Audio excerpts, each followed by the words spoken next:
Hemp Plastics, the next biggest thing in cannabis hemp industry. Hemp deregulation and industrial hemp expansion have come at an important time in world history.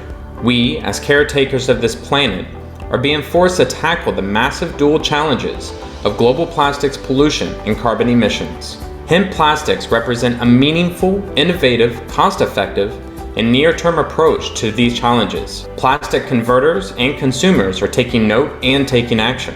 Hemp plastic is contributing to the sustainability initiatives of dozens of leading Tier 1 and medium-sized organizations alike, as consumers, governments, and investors demand action. Mr. Kayll's presentation will discuss the growth of industrial hemp, its implications beyond CBD and nutraceuticals, and the hemp plastic solutions that are available today. CEO of the Hemp Plastic Company from the United States of America, Glen Kayll. Talking about plastic, and I think there's two main reasons for it. One is this industry is a large consumer of plastic items. I think hemp plastic may be a very interesting solution to reduce the amount of plastic that's used in this industry. And I think also we're able to use many of the byproducts that come from the processes that you are running to bring hemp into the market, or to use the nutraceuticals from hemp to make hemp plastic. So I'll go through this fairly quickly. We are in a plastic planet. Plastic happens to be an amazing material. It's extremely useful for countless different solutions. And I had one person ask me the other day, why are we using plastic? We should be using something else. Well, plastic, unfortunately, is better than many of the other things that are the alternatives to it. It perhaps uses less resources or is easier to manipulate or the like relative to, say, steel in many applications, or glass in other applications, or fabric in others. So there's a reason why we use plastic. It's a great material. Unfortunately, we're making an awful lot of it, and it's not going away anytime soon. Now, there is in the world definitely a move towards biodegradable or bioplastic solutions, any kind of sustainable solutions that allow us to use renewable resources to make plastics. And this is a perfect example of it. This market is growing very quickly. It's already quite large, but it's due to get much, much larger as it approaches meaningful scale relative to the extremely large plastics industry. Now, why industrial hemp? Why would you connect hemp with plastic? Well, and why would hemp even be growing at the moment? It's not just medical cannabis that's being considered. Hemp is extremely useful for a number of different technologies and different applications. I look at hemp as a 5,000-year-old brand new technology that's coming to the market, and it's going to disrupt plastics, fabrics, concrete, insulation. It's already disrupting nutraceuticals and food and medical purposes, paper and composites and the like.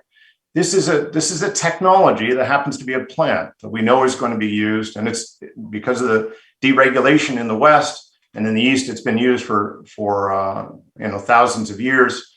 We know that it can beat many of the other incumbent plants in these various spaces.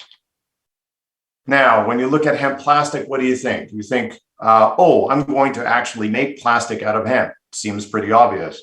That is what, there's a difference between polymerizing hemp, which is taking hemp and converting it into a type of plastic, like a PLA, which is a polylactic acid, or a PHA, which is a polyhydroxyalkanone, or putting it into a biocomposite phase. So, the benefits from being able to convert hemp into a polymer is that it's biosourced. Hemp is pretty quick to grow. The material could be compostable or biodegradable depending on how you make it. And your greenhouse gas emissions would decline, presumably, on the manufacture of this material. Problem is, it's not really available right now in volume.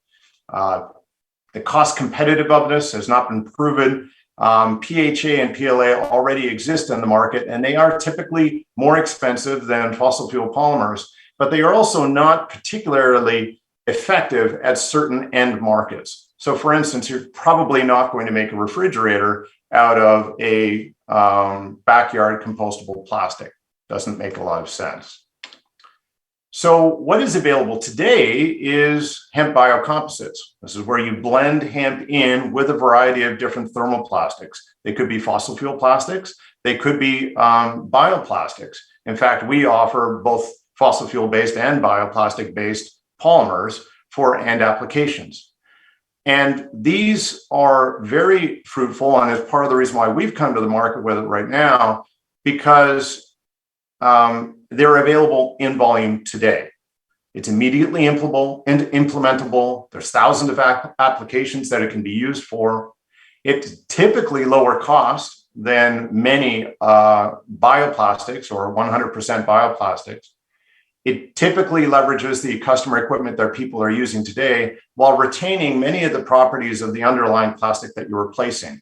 So you get this great kind of opportunity to reduce your plastic use, reduce your CO2 emissions very meaningfully while retaining many of the properties and benefits that you like and want to use the base plastic for.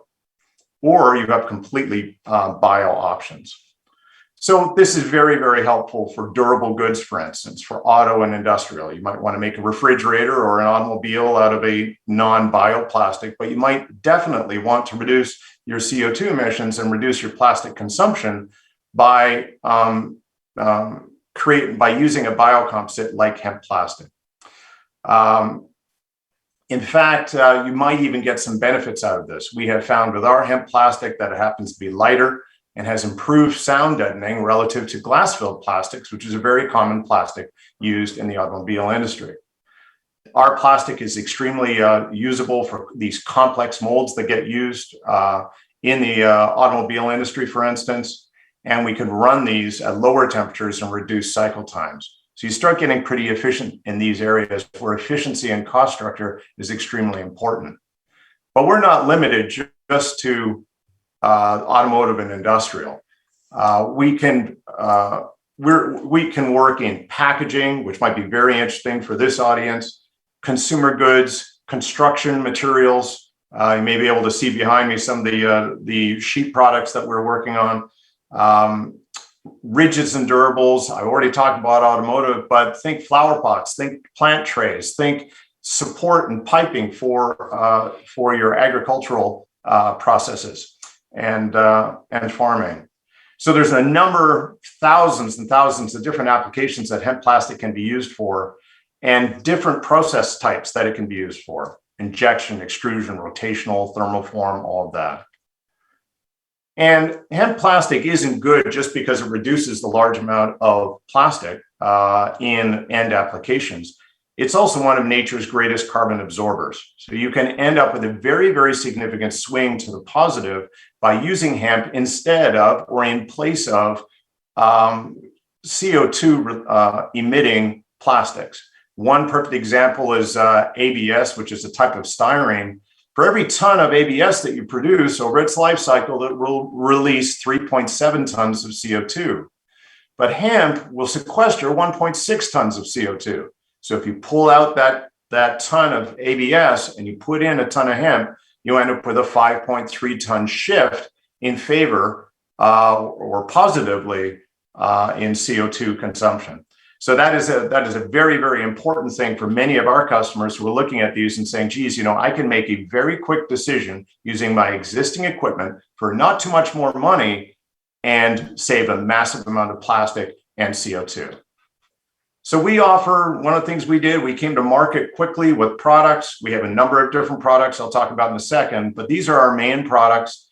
We have a completely 100% bio-based hemp PLA, which is a polylactic acid-based material, but we go all the way over to a hemp polypropylene or hemp polyethylene.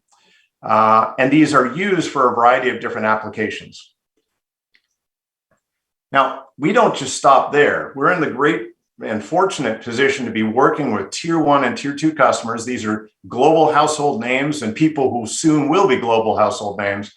And we are working with them to develop custom polymers. And many of those custom polymers will eventually become, or a variation of those will become standard products for the company. But we're looking at compostable bioresins like PHA, recycled plastics, extrudable plastics. We've been working with ocean plastic, which is very important thing to deal with these days. We can put additives in to make it more flexible, make it more durable, make it biodegradable, make it UV or UV resistant. And we can change the appearances depending upon what colors we might use with our customers or the nature of the hemp plant that we put in it. So we've done a lot of different products. We probably have close to a dozen different products that we have done in a variety of different segments, including extrusion and injection mold and the like.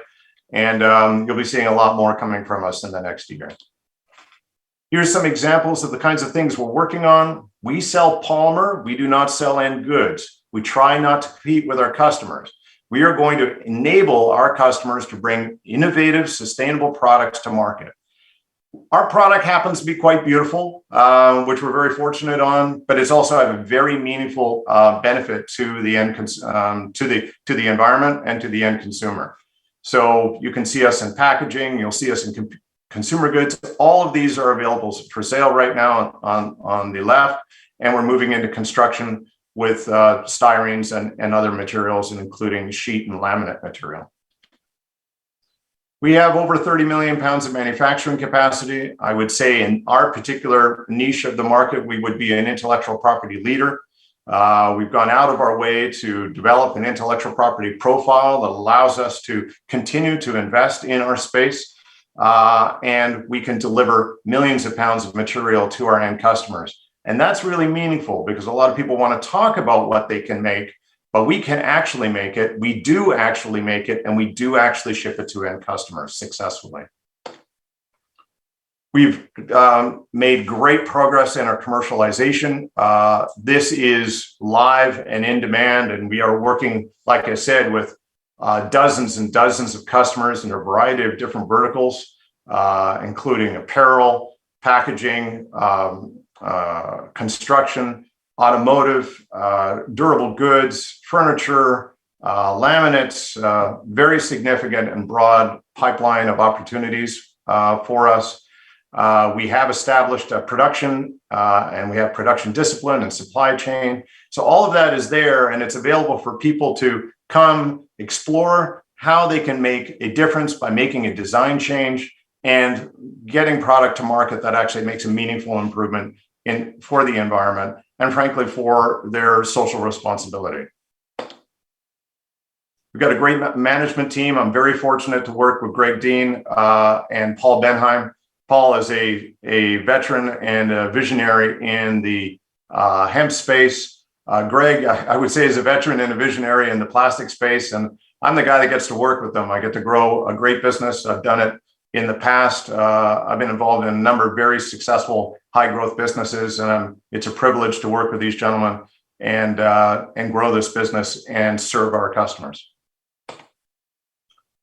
So generally, in summary, hemp production is growing and hemp economics are sound at scale in a variety of different industries, plastics being one of them. We make hemp plastic. It's a biocomposite. It's fairly priced. We have a broad product line, and it's available today in volume for customers who want it. There's a giant global move. This is not a North American thing, not a European thing. This is a global move towards sustainable products. We are in a position to help many companies achieve many of their sustainability goals while not impairing their bottom line and not impairing their ability to deliver quality product. And I think that's a very, very important balance that we have to achieve while still being very aggressive towards preserving the environment for our children. In the end, plastics are going to be a major component of industrial hemp. Industrial hemp will cover many, many different fields. We are fortunate to be working on this one, but I do see it growing significantly in construction and concrete and paper and all kinds of different fields. Our biocomposites are ready and available today, and they're very simple to implement. And we work with companies around the world doing so. And we have a proven track record of bringing products to market and growing businesses. Feel free to contact us if you have any questions or want any information. We are a small growing company, but I don't think we will be small for very long. And at least I hope not.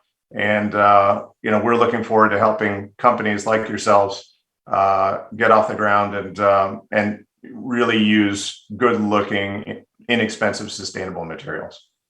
Thank you very, very much.